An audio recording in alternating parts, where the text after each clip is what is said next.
ప్రమాదంలో కల్తీ నెయ్యి వ్యవహారంపై నిజానిజాలను నిగ్గు తేల్చేందుకు సిట్ బృందం సిద్ధమైంది. ఇవాళ్టి నుంచి సిట్ బృందం 2 బృందాలుగా విడిపోయి విచారణ చేపట్టాలని ప్రాథమికంగా నిర్ణయించింది. ఈ క్రమంలో తిరుపతి పోలీస్ గెస్ట్ హౌస్ లో సిట్ భేటీ జరుగుతుంది. ఈ భేటీ తర్వాత యాక్షన్ ప్లాన్ రూపొందించనున్నారు.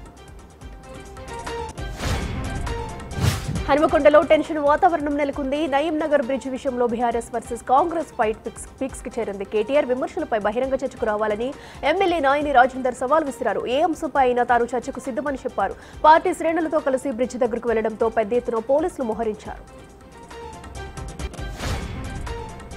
కాంగ్రెస్ సర్కారు ప్రజా రవాణాపై స్పెషల్ ఫోకస్ పెట్టింది. ఈ మేరకు కరీంనగర్ రీజియన్ కి 70 ఎలక్ట్రిక్ బస్సులను శాంక్షన్ చేసింది.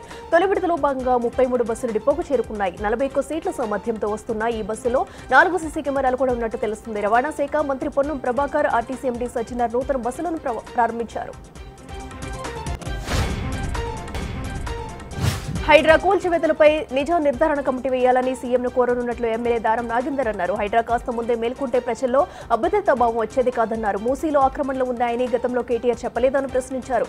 అక్రమ కట్టడాలను కూల్చేస్తామని కేసీఆర్ ప్రకటించింది మర్చిపోయారా అన్నారు.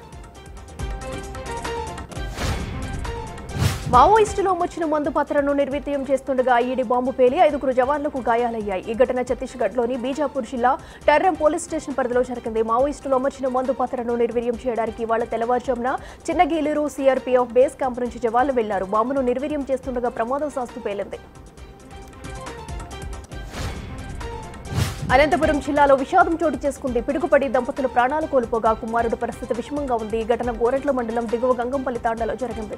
ఇంటి ముందున్న ఆవుశాలలో పాలు తీసేందుకు వెళ్లిన సమయంలో పిడుగుపడింది. దీంతో అక్కడికక్కడే భార్యాభర్తలు చనిపోయారు. 2 పాడి ఆవులు మరణించాయి. కుమారుడు జగదీష్ నాయక్ పరిస్థితి విషమంగా ఉంది.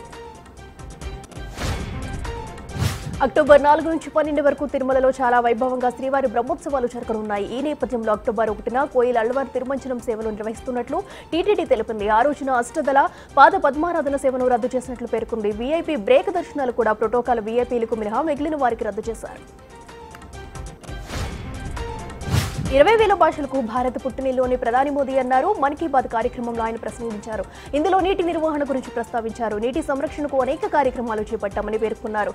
తల్లి పేరిట మొక్క కార్యక్రమం విజయవంతంగా సాగుతుందని చెప్పారు. ఈ కార్యక్రమం మీద గుజరాత్లో 15 కోట్లకు పైగా మొక్కలు నాటినట్లు ఆయన తెలిపారు.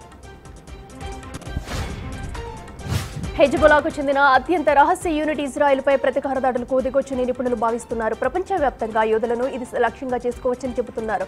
హెజ్బొలా చీఫ్ నస్రల్లాను మట్టుబెట్టడంతో ఇప్పుడు ఆ సంస్థ ప్రతీకారం ఎలా తీర్చుకుంటుందనే అంశాన్ని ఇజ్రాయెల్ వ్యూహకర్తలు జాగ్రత్తగా గమనిస్తున్నారు.